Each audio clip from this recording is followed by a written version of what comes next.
اور کچھ دیر کے بعد وہ دونوں تقریباً ٹھیک ہو گئے تھے۔ امی، وہاں ایسا کیا تھا جس کو دیکھ کر عمر اتنا خوفزدہ ہو گیا؟ میں نے امی کے پاس بیٹھتے ہوئے کہا۔ ارے کچھ بھی نہیں تھا، اتنے عرصے سے تہہ خانہ بند تھا، اور تمہیں علم تو ہے کہ جب جس بھی جگہ پہ زیادہ عرصہ تک لائٹ نہ ہو پھر وہاں پہ کوئی نہ کوئی جائے تو کچھ تھوڑا بہت تو نظر آ ہی جاتا ہے اور ڈر بھی لگتا ہے۔ امی نے مجھے تسلی دی۔ میں بھی امی کی باتیں سن کر متفق ہو گئی تھی، کیونکہ میں نے کسی کتاب میں بھی پڑھا تھا۔ شام کو امی نے کہا کہ آج کام نہیں کرتے، عمر اور عباس کی طبیعت کچھ سنبھل جائے تو پھر دیکھتے ہیں۔ لیکن وہ دونوں کسی مجاہد کی طرح اٹھے اور کہنے لگے کہ ہمیں آرام کی قطعاً کوئی ضرورت نہیں، ہم لوگ اب بالکل ٹھیک ہیں، اسی لیے کام تو ایک رات کو ہی کریں گے۔ امی اپنی اولاد کے اتنے اعلیٰ اور مضبوط ارادے دیکھ کر بہت خوش ہوئیں۔ چنانچہ رات کا کھانا کھا کر ہم لوگ پھر سے تہہ خانے میں جا چکے تھے۔ ہم لوگ بڑے ہی آرام سے وہاں کام میں مگن تھے۔ ابھی تک کوئی بھی ایسی انہونی بات نہیں ہوئی تھی جس کے بنا پر ہم لوگ پریشان ہوتے۔ سب نے اپنی اپنی مخصوص جگہ پہ کام شروع کیا۔ امی کے مطابق سب سے زیادہ خزانہ یہیں پہ ہے۔ تہہ خانے کے عین وسط میں جب ابو کھدائی کر رہے تھے تو وہاں سے ایک سخت ترین چیز ملی۔ اسے بڑی ہی مشکل سے اٹھا کر باہر نکالا اور اس کے ارد گرد سے ساری مٹی صاف کی۔ اس صندوق کو باہر نکالا اور اس پہ ایک بہت ہی سخت قسم کا تالا لگا ہوا تھا۔ اسے ہتھوڑی سے توڑا گیا۔ تالا ٹوٹنے کے بعد اس کے ڈھکن کو ہٹایا تو جو کچھ سامنے پڑا تو اسے دیکھ کر آنکھیں چندیا گئیں۔ امی تو خوشی کے مارے بے ہوش ہوتے ہوتے بچیں۔ ابا، عمر، احمد اور عباس خوشی کے مارے ناچنے لگے۔ اتنا سارا سونا! امی نے خود کو زیادہ خوش ہونے سے روکا اور ایک ایک چیز کو وہاں سے نکالنے کے بعد دیکھنے لگی۔ کیا کچھ نہیں تھا اس کے اندر؟ اف میرے خدایا! کئی اقسام کی چوڑیاں، کنگن، رانی ہار اور کئی اقسام کے بریسلٹ بھی، اور تو اور چینیں بھی بے شمار تھی۔ وہ اپنی خوشی کو بیان ہی نہیں کر پا رہی تھی۔ اتنا خزانہ جو ہاتھ لگ گیا تھا۔ ابو نے بیٹوں کی مدد سے وہ سب کچھ باہر نکالا۔ امی ایک ایک چیز کو باہر نکال کر دیکھ رہی تھی اور ساتھ میں تعریفیں کیے جا رہی تھیں۔ یہ سب اصلی ہے، پہلے زمانے کا ہے جب لوگ ملاوٹ کے نام سے بھی آشنا نہیں تھے۔ امی بہت خوش تھی۔ میں نے امی سے کہا کہ اس میں جو اتنی چیزیں ہیں ان میں سے ایک میں گلے میں ڈال لیتی ہوں، لیکن امی نے سختی سے منع کر دیا۔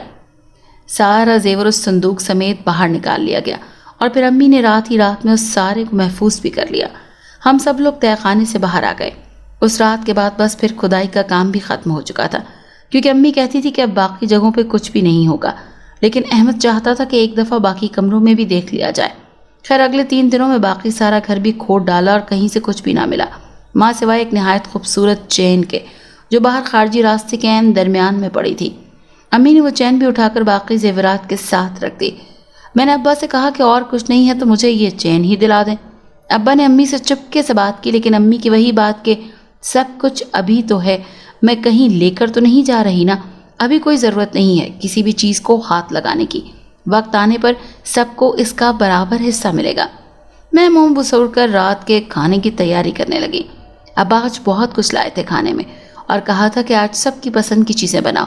میں نے بھی پوری دل جمعی کے ساتھ سارا کام کیا تھا۔ امی تو دن رات خوشی میں رہتی تھی۔ ان کے چہرے پہ اب ہر وقت خوبصورت سی مسکراہٹ رہتی تھی۔ ساری فکریں، پریشانیاں ختم ہو گئی ہیں۔ اب ہمیں بس پہلے گھر بنانا ہے، پھر بچوں کو مناسب کاروبار بنا کر دینے ہیں اور پھر ان سب کی دھوم دھام سے شادیاں کر دینی ہیں۔ لیکن ضروری تو نہیں ہے نا کہ جو کچھ سوچا جائے بالکل ویسا ہی ہو۔ اگلے ہی دن ابا نے تقریباً 300 مزدوروں اور مستریوں کو لگا کر گھر کا کام شروع کر دیا تھا۔ ابا نے ایک ساتھ ہی سارے کام شروع کروا دیے تھے۔ وہ شہر جا کر کچھ زیور بیچ آتے، اور حیرت کی بات تو یہ کہ پہلے زمانے کا زیور دیکھ کر سونار بھی دنگ رہ جاتے، اور ابا کو منہ مانگی قیمت مل گئی تھی۔ بہت ہی کم عرصے میں ہمارا گھر تیار ہو گیا۔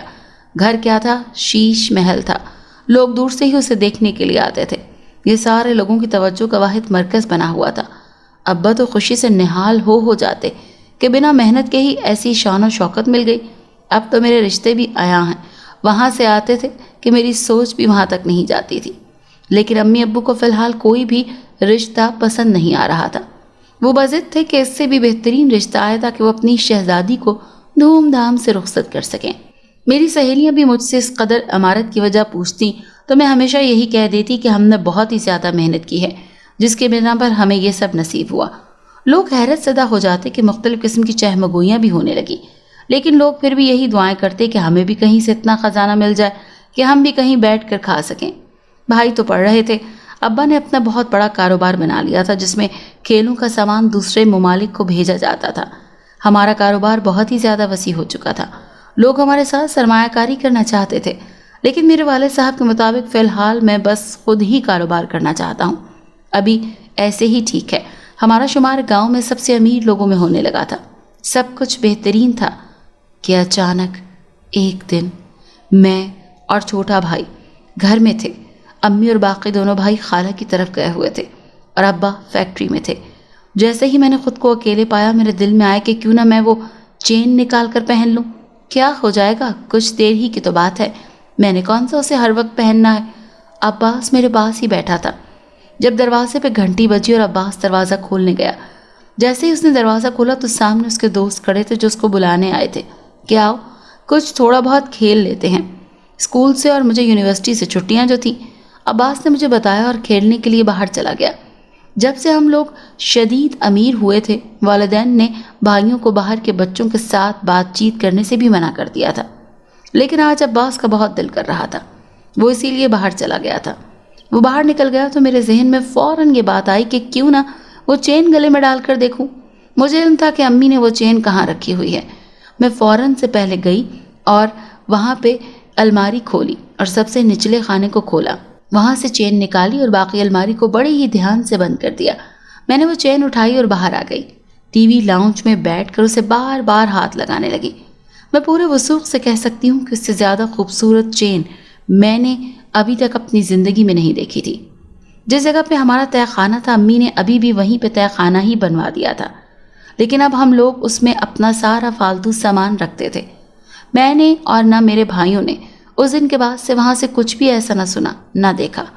آج میرا نہ جانے کیوں دل کر رہا تھا میں اس تہہ خانے میں جاؤں۔ وہاں کی مٹی میں کچھ عجیب سی خوشبو تھی۔ اب وہاں مٹی کا کوئی نام و نشان تو تھا نہیں، البتہ وہاں سے وہ پرانی سی خوشبو آج بھی آتی تھی۔ میں نہ جانے کیوں سیڑھیاں اتر کر نیچے کو جانے لگی۔ چین میرے ہاتھ میں ہی تھی۔ میں سیڑھیاں اتر کر نیچے کی جانب گئی۔ وہاں پہ پڑے پرانے سامان میں میری نانی کی ایک آرام دہ کرسی وہیں پہ تھی۔ میں جیسے ہی تہہ خانے میں داخل ہوئی، مجھے لگا جیسے وہ کرسی کچھ تھوڑی بہت حرکت کر رہی ہے۔ مجھے لگا شاید یہ میرا وہم ہے۔ ایک دم سے تہہ خانے کی پچھلی دیوار میں سوراخ ہوا، وہاں سونے کے سکے باری باری گرنے لگے۔ مجھے لگا کہ شاید یہ میرا وہم ہے۔ ایک دم سے تہہ خانے کی پچھلی دیوار میں سوراخ ہوا اور وہاں سے سونے کے سکے باری باری گرنے لگے۔ جب وہ سونے کے سکے گر چکے تو میں نے دور سے ہی ان کو گنا۔ وہ کل 5 سکے تھے۔ میں نے سوچا شاید یہ سکے یہیں رہ گئے ہوں گے۔ ابھی میں یہ سوچ ہی رہی تھی کہ ان سکوں نے گھومنا شروع کر دیا۔ وہ گھومتے ہوئے میرے بہت ہی قریب آ گئے۔ جب میں نے غور سے دیکھا تو ان پہ کچھ بننا شروع ہوا، لیکن ایک دم سے وہ 5 سکے غائب ہو گئے۔ اب وہاں کچھ بھی نہیں تھا۔ میں نے ہر بات کو ذہن سے جھٹک کر اسی کرسی کی جانب دیکھا۔ اب وہ بالکل بھی حرکت نہیں کر رہی تھی، بلکہ سکون سے تھی۔ میں نے دل بڑا کیا اور اس پر جا بیٹھی۔ میں نے اس کرسی پر بیٹھ کر وہ چین گلے میں ڈالی۔ جیسے ہی میں نے وہ چین گلے میں ڈالی، تہہ خانے کی دیواریں ایک دم سے ہلنے لگیں۔ آرام دہ کرسی نے مجھے پٹک کر زمین پر دے مارا۔ فرش کی پچھلی طرف جہاں عمر بہت زیادہ مجھے ڈر لگ رہا تھا، وہاں پہ شگاف پڑنا شروع ہو گیا۔ اور ارے یہ کیا ہے؟ میری آنکھیں بالکل پھٹنے کے قریب تھی کہ وہاں سے ایک سیاہ چادر میں عورت، جس نے وہ سارا زیور پہنا ہوا تھا جو ہم لوگوں نے صندوق میں رکھا تھا۔ میری چیخیں تو اس وقت بلند ہوئیں جب وہ عورت میری طرف بڑھنے لگی۔ اس نے پورے چہرے پر سیاہ چادر لپیٹ رکھی تھی۔ مجھے جب یہ محسوس ہوا کہ وہ میری طرف بڑھ رہی ہے تو میری سانسیں جہاں رکی تھیں وہیں پہ رک گئیں۔ آگے مزید کچھ بھی دیکھنے کی سکت نہ تھی۔ چین میرے گلے میں بری طرح گھوم رہی تھی۔ اچانک وہ غائب ہو گئی اور 5 سکے دوبارہ سے میرے سامنے آ گئے۔ میرے اوزان تو پہلے ہی خطا ہو چکے تھے، رہی صحیح کسر ان سکوں پہ بننے والی شکلوں نے پوری کر دی۔ ان سکوں پہ میرے امی ابو اور تینوں بھائیوں کی شکلیں بنی ہوئی تھی، لیکن ان شکلوں پہ خون کی لکیریں تھیں جو جا بجا ہر سمت نظر آ رہی تھی۔ میری چیخیں بلند ہوئیں، میرے پیارے اس طرح کیسے میرے سامنے آ رہے ہیں؟ وہی سیاہ چادر والی عورت جب میرے سامنے آئی تو اس نے میرے گلے کے گرد اپنے بازو ڈال دیے۔ اس کی گرفت بڑی ہی مضبوط تھی۔ میں اب کی دفعہ تو چیخ بھی نہیں سکی تھی، بس آنکھیں باہر کو ابل آئی تھیں۔ وہ عورت کچھ بول ہی نہیں رہی تھی، پر اس نے دوسری دیوار کی جانب اشارہ کیا۔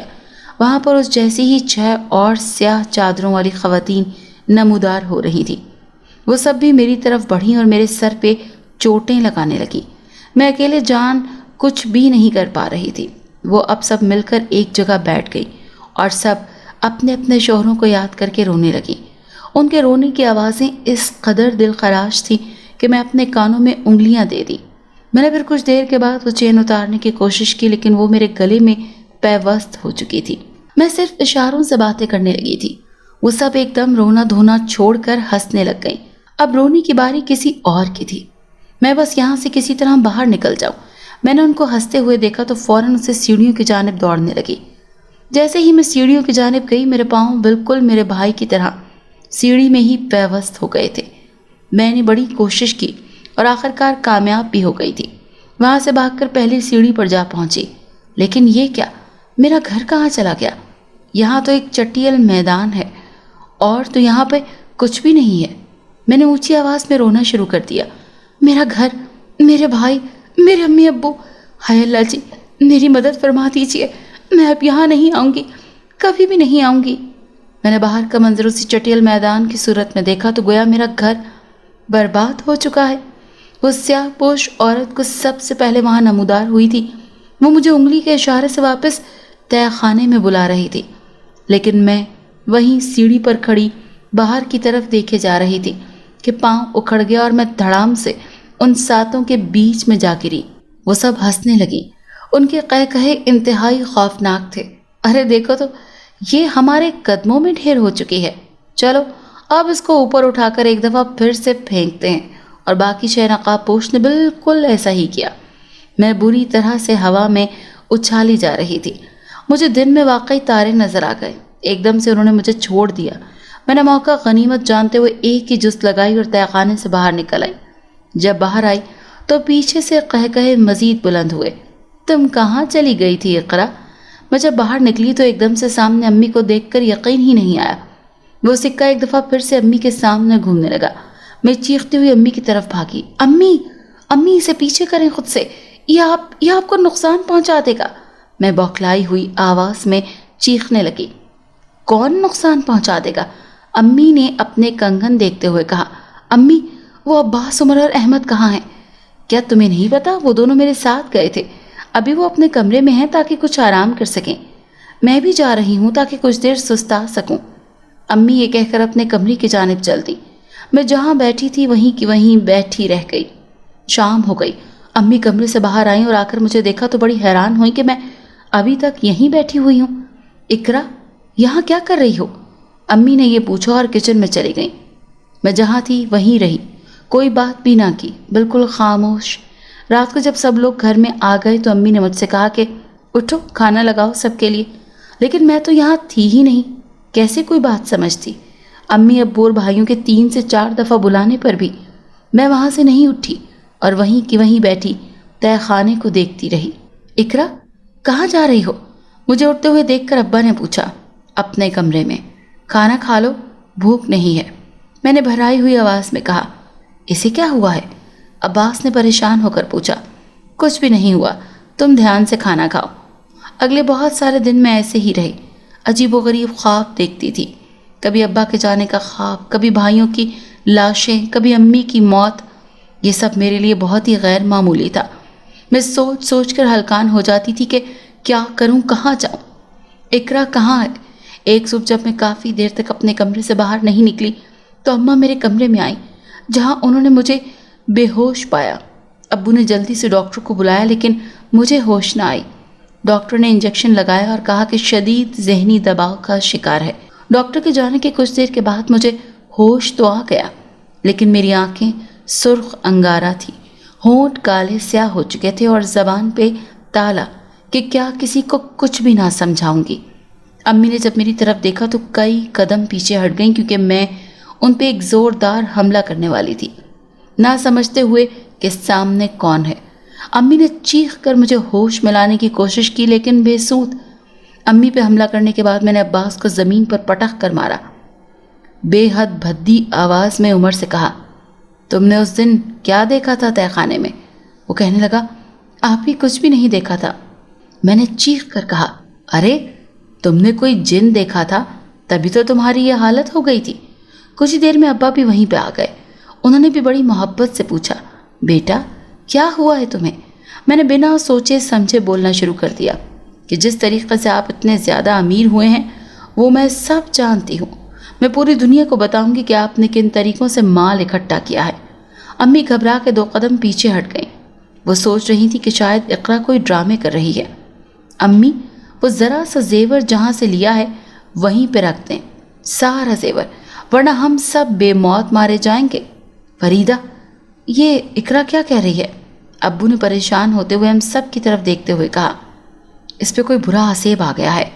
یوسف صاحب آپ کسی کو بلائیں تاکہ ہم اپنی بچی کا علاج کروا سکیں۔ ابو کچھ دیر کے لیے سکتے میں چلے گئے کہ ان کی بیٹی پہ آسیب کہاں سے آ گیا۔ انہوں نے امی سے کہا کہ اقرا کو کسی بھی طریقے سے دوسرے کمرے میں لے جاؤ۔ نہ جانے کس طرح سے امی لوگ مجھے میرے ہی کمرے میں لے آئے، لیکن میں نے وہ سب کچھ کھدائی کے دوران دیکھا تھا، ایک ایک چیز کو بیان کر رہی تھی۔ امی لوگ شدید گھبرا گئے تھے کہ یہ سب کیا بولتی جا رہی ہے۔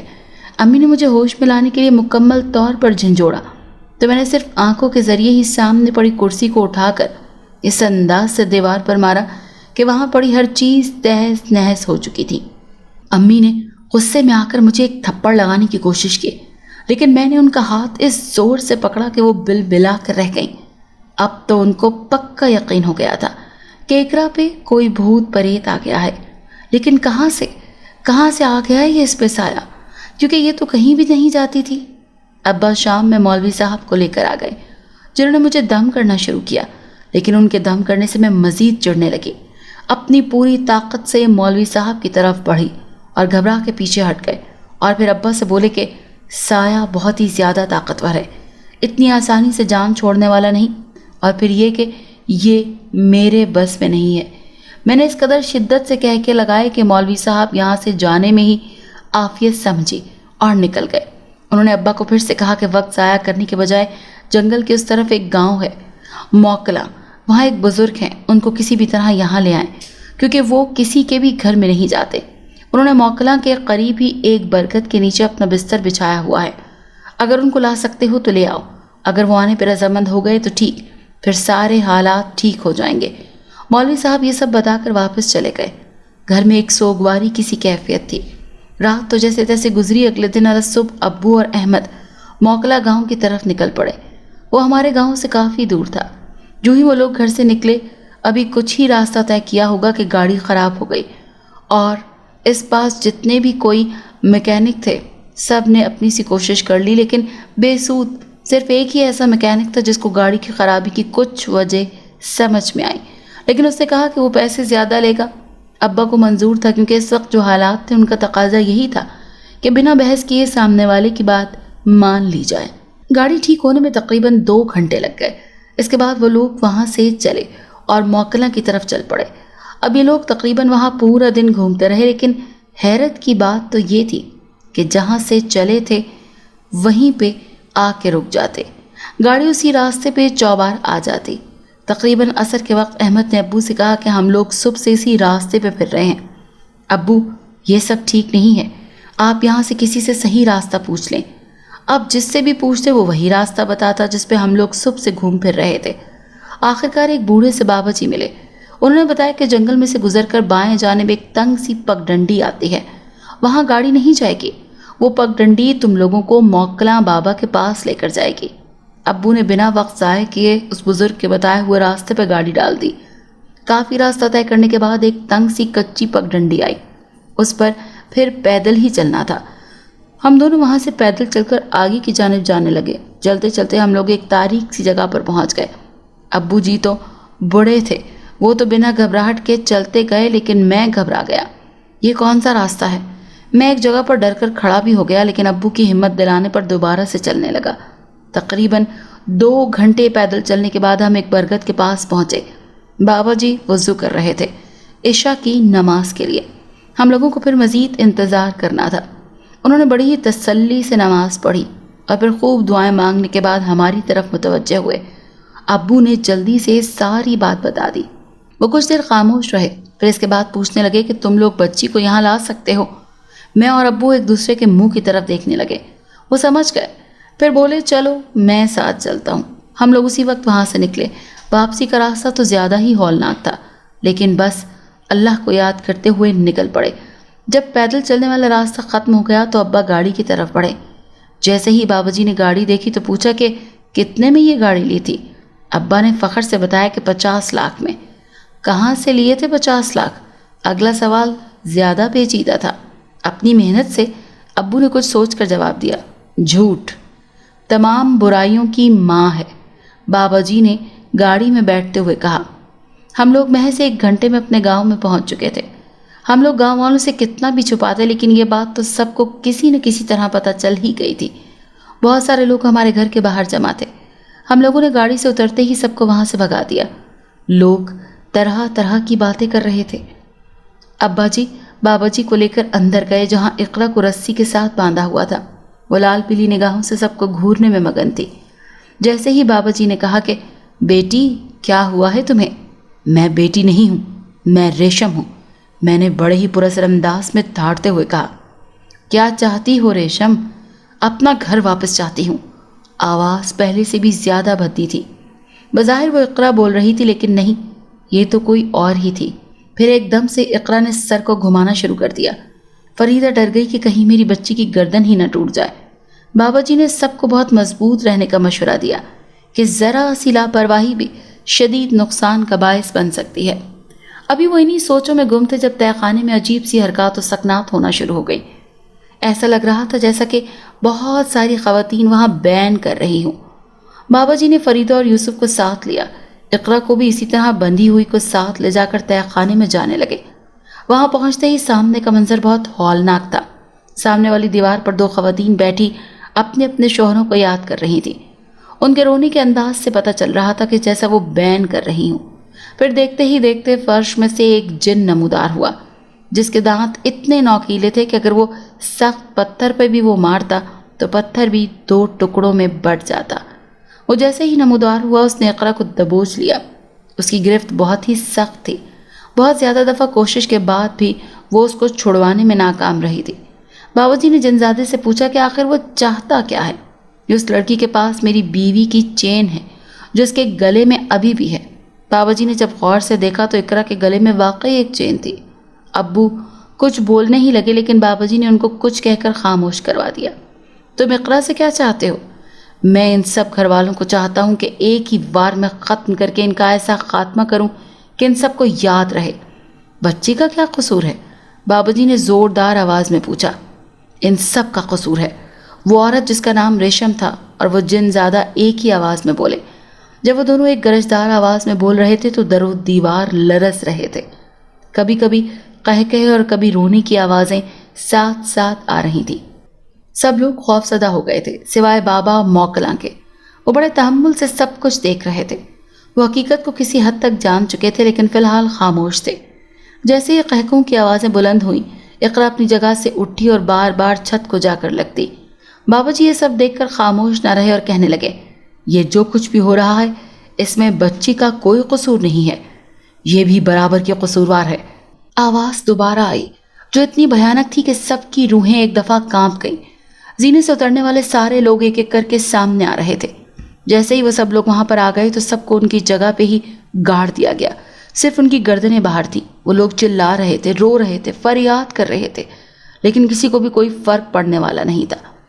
بابا جی یہ سب کچھ خاموشی سے دیکھ رہے تھے۔ وہ چاہ رہے تھے کہ سارے حالات و واقعات سب کے سامنے ایک ایک کر کے آ جائیں تاکہ کوئی شک و شبہ باقی نہ رہے۔ ریشم کے علاوہ اس کی باقی ساری بہنیں بھی ایک ایک کر کے وہاں آ گئی۔ وہ جیسے جیسے وہاں آتی جا رہی تھیں تہہ خانہ لرزتا جا رہا تھا جیسے کسی زلزلے کی زد میں ہو۔ ایک ایک کر کے دیواریں گرنے لگیں، سب دبے ہوئے لوگوں کی آوازیں بلند ہونے لگیں۔ لیکن حیرت کی بات تو یہ تھی کہ نہ کوئی کسی کو نقصان پہنچا رہا تھا اور کوئی دیوار گرتی تو ٹوٹ جاتی تھی۔ ایک ایک کر کے فرش میں بھی گڑھے پڑنے شروع ہو گئے، لیکن جہاں جہاں گڑھے پڑ جاتے وہاں پہ ایک دوسری مخلوق ظاہر ہو جاتی۔ سب لوگ دنگ رہ گئے کہ آخر یہ ہو کیا رہا ہے۔ فریدہ کو بابا جی پہ شدید غصہ آ رہا تھا جو ہاتھ پہ ہاتھ رکھے بیٹھے تھے۔ احمد کو سب سے زیادہ غصہ آ رہا تھا کہ وہ اتنی دور سے خوار ہوتا ہوا بابا جی کو لے کر آیا ہے، لیکن یہاں آ کر بابا جی بھی خاموش تماشائی کی طرح سب کچھ دیکھ رہے ہیں اور کچھ بھی نہیں کر رہے۔ اچانک وہاں پر ایک اور مخلوق ظاہر ہو گئی۔ سب لوگ ایک دم ششدر رہ گئے کہ یہ کون ہے۔ عمر آنکھیں پھاڑے اسے ہی دیکھے جا رہا تھا، پھر دماغ پر زور ڈالنے لگا۔ اس نے اسے کہیں دیکھا تھا۔ لیکن کہاں دیکھا تھا؟ وہ پھر سوچنے لگا۔ اسے جب یاد آیا تو اس کی چیخیں نکل گئیں کہ یہ تو وہی ہے جو اس دن یہاں بالکل یہیں پہ فرش میں موجود تھا، جس کو دیکھ کر اسے 3 دن بخار رہا۔ وہ بہت پریشان ہوا کہ ابھی نہ جانے کیا کرے گا۔ عباس سب سے چھوٹا تھا، وہ اس ساری صورتحال میں سب سے زیادہ پریشان تھا۔ جنزادہ جو ابھی ابھی آیا تھا، اس نے بتانا شروع کیا کہ ہم جن یہیں اسی تہہ خانے میں پچھلے 1500 سالوں سے رہ رہے تھے۔ یہاں ہماری ہی حکومت تھی، یہ تہہ خانہ ہمارا گھر تھا۔ یہاں پہ جتنے بھی لوگ آئے سب بڑے ہی اچھے تھے، سب نے ہمیشہ ہمارا بڑا خیال رکھا، خاص طور پر فریدہ کی نانی نے، وہ ہمارا ہر طرح خیال رکھتی تھی، اس تہہ خانے کو صاف ستھرا رکھتی، یہاں جھاڑو لگاتی، کپڑا لگاتی، یہاں پہ خوشبو گراتی۔ بس ہم سب اتنے میں ہی خوش تھے۔ وقت گزرتا گیا، یہاں کے رہنے والے یہاں سے چلے گئے اور وہاں سے لوگ یہاں آ گئے۔ جیسے ہی یہ لوگ خود سے گھر ہوئے، بالکل اسی طرح سے انہوں نے ہمیں بھی بے گھر کر دیا۔ ہمارے گھر کو ان لوگوں نے گرا دیا۔ جنزادہ یہ کہہ کر رونے لگا۔ اس کے رونے کے ساتھ ہی وہاں موجود ساری عورتیں بین کر کے رونے لگی۔ سارا تہہ خانہ ایک دفعہ پھر بھیانک آوازوں سے گونجنے لگا۔ اس عورت نے ہمارے خزانے کو دیواروں میں سے نکلوا لیا۔ یہ شدید لالچ میں آ گئی، اور پھر اس کا لالچ بلکہ اس کے بچوں کا لالچ بھی بڑھتا ہی گیا۔ جب سارا گھر اس نے کھدوا ڈالا، ہم نہیں بولے، ہم نے ایک ذرا سی بھی تکلیف ان کو نہیں پہنچائی، لیکن جب انہوں نے اس تہہ خانے کا رخ کیا، پھر ان کی ایک ایک دیوار کو توڑ پھوڑ ڈالا اور سارے زیورات نکال لیے۔ اس خارجی راستے میں میری بیوی کی یہ چین تھی جو اس لڑکی نے اٹھا کر گلے میں ڈال لی۔ ارے یہ چین میری بیوی اپنے گلے میں ڈال رہی تھی۔ اب بتاؤ، جب سارا خزانہ لے لیا تو یہ چین کیوں لی؟ پھر اسے اپنے گلے میں کیوں ڈالا؟ ہم اب ان لوگوں کو نہیں چھوڑیں گے۔ انہوں نے ہمارے ساتھ نہایت برا کیا ہے، ہمارے گھر کی توڑ پھوڑ کی ہے۔ ہم یہ سب کسی بھی صورت برداشت نہیں کریں گے۔ سب کو ایک ایک کر کے ایک دوسرے کے سامنے ماریں گے۔ ہاں، جو بچ جائیں گے ان کو اسی تہہ خانے میں تڑپنے کے لیے چھوڑ دیں گے، تاکہ کچھ 100 سالوں کے بعد یہ سب بھی ہماری طرح تڑپیں، روئیں، چیخیں، چلائیں، لیکن پھر کوئی بھی ان کا پرسان حال نہ ہو۔ جنزادہ سب سے پہلے احمد کی طرف بڑھا۔ احمد اپنا انجام دیکھتے ہوئے بابا جی کی جانب دیکھنے لگا، جو کسی گہری سوچ میں گم تھے۔ ابھی کہ وہ کچھ کہتے، جنزادہ احمد تک پہنچ چکا تھا۔ اس نے جاتے ہی بے تحاشا تھپڑ احمد کے منہ پہ مارنے شروع کر دیے۔ پھر عمر اور عباس کو بھی ایک کے بعد دیگرے تھپڑ پڑتے رہے۔ وہ ایک ایک کر کے تھپڑ سے ہی بے سدھ ہو چکے تھے۔ اقرا تو پہلے ہی بہت مشکل حالات میں تھی۔ بابا جی کو ایک دم سے ان سب پر ترس آ گیا۔ وہ فوراً بولے، کوئی بچاؤ کی صورتحال؟ جنزادہ سوچ میں پڑ گیا۔ ریشم فوراً سے بول پڑی کہ کوئی بھی بچاؤ کی صورتحال نہیں نکالنی، کہ یہ انسان بڑے ہی ظالم ہوتے ہیں، نہ چاہتے ہوئے بھی دوسروں کو تکلیف دیتے ہیں۔ وہ جب یہ بات کر رہی تھی تو کئی سال پیچھے چلی گئی، جہاں پہ 2 ملک آزاد ہوئے تھے۔ جب وہ سرحد عبور کرنے لگیں تو کسی طرح سے انسانوں نے ایک دوسرے کا قتل عام کیا۔ وہ جیسے جیسے بات کرتی رونے لگتی۔ اس کی طرف دیکھ کر باقی ساری خواتین بھی رونے لگ گئیں کہ واقعی اس وقت بڑا ظلم ہوا تھا۔ جنزادے نے آگے بڑھ کر اقرا کے گلے میں سے چین کھینچ لی۔ وہ درد سے بل بلا اٹھی۔ جنزادے نے چین کو زمین کی جانب کر کے اس کے ایک سرے کو لٹکا دیا۔ وہ لٹکتا ہوا سرا زمین کے تھوڑا سا سرکنے سے اسی زمین کے اندر چلا گیا۔ وہ چین میری بیوی تک پہنچ گئی ہے۔ اس کے بعد کھٹاک کی آواز آئی اور وہ سب لوگ جہاں تھے وہیں سے گردنیں گھما کر دیکھنے لگے۔ ایک دم سے تہہ خانے والا دروازہ کھلا اور اس میں سے وہ صندوق ایک ایک سیڑھی کر کے نیچے کی جانب لڑکتا ہوا آ رہا تھا۔ پورے وقت میں فریدہ پہلی دفعہ اس شدت سے چیخی تھی کہ ملی ہوئی رقم دوبارہ کھونے جا رہی تھی۔ وہ کھلے منہ کے ساتھ حیرت سے صندوق کی جانب دیکھنے لگی۔ وہ صندوق خود بخود ریشم کی جانب بڑھ گیا۔ ریشم نے اس سارے صندوق کو کھول کر دیکھا، سب کچھ اندر ہی موجود تھا۔ اس نے وہ صندوق بابا جی کے حوالے کیا اور ساتھ میں کہا کہ یہ سارا مال، یہ ساری دولت غریبوں میں بانٹ دیں۔ وہ کہنے لگی کہ یک کے بعد دیگرے ساری بہنوں کے شوہروں کی وفات کے بعد اس نے وہ صندوق بابا جی کے حوالے کیا اور ساتھ میں کہا کہ یہ سارا مال، یہ ساری دولت غریبوں میں بانٹ دیں۔ وہ کہنے لگی کہ یک کے بعد دیگرے ساری بہنوں کے شوہروں کی وفات کے بعد ہم لوگوں نے زندگی بڑی ہی مشکل سے گزاری تھی، لیکن ہم لوگوں نے نہ تو ہمت ہاری اور نہ ہی کسی کے سامنے ہاتھ پھیلایا، لیکن بدقسمتی سے سب کچھ اس گھر میں رہ گیا۔ اگر یہ لوگ بھی یہ ساری دولت صرف اپنے اوپر ہی نہ لگاتے بلکہ اس میں سے اللہ کی راہ میں بھی کچھ دے دیتے تو شاید یہ آج جو کچھ ہو رہا ہے ہم لوگ یہ سب نہ کرتے اور ان لوگوں کا ساتھ دیتے، لیکن افسوس کہ ہم یہ سب نہیں کر سکتے۔ اس ساری دولت پہ ان لوگوں کا کوئی حق نہیں ہے۔ وہ یہ سب کہہ کر چلی گئیں۔ بابا جی نے سب گھر والوں سے کہا کہ آپ لوگ بھی گڑ گڑا کر اللہ پاک کے حضور معافی مانگو۔ وہ شاید واقعی قبولیت کی کوئی گھڑی تھی کہ جنزادے نے سب کو معاف کر دیا اور ان سب کو آزاد کر دیا۔ آزاد ہوتے ہی سب لوگوں نے معافی مانگی کہ ہم آج کے بعد کبھی بھی کسی کو بھی بلا وجہ تنگ نہیں کریں گے۔ اگلے کچھ دنوں میں انہوں نے تہہ خانہ مکمل طور پر خالی کر دیا تھا اور اب وہاں گھر والوں میں سے کوئی بھی نہیں جاتا تھا۔ یوسف نے بھی جتنا کاروبار تھا سب میں غریبوں کا حصہ زیادہ رکھا تاکہ وہ اور اس کی فیملی قیامت کے روز بخشش کے حامل ہو سکیں۔ اقرا نے بھی سچے دل سے اللہ پاک سے معافی مانگی۔ اگر آپ کو یہ کہانی اچھی لگی ہے تو اسے لائک کیجیے اور ہمارے چینل کہانی محل کو سبسکرائب کیجیے۔ اور ہاں، اگر آپ کے کسی دوست، رشتہ دار یا بہن کے ساتھ خدا نخواستہ اس طرح کا کوئی بھی واقعہ پیش آیا ہے تو ہمیں کامنٹ سیکشن میں اس کے بارے میں ضرور بتائیے۔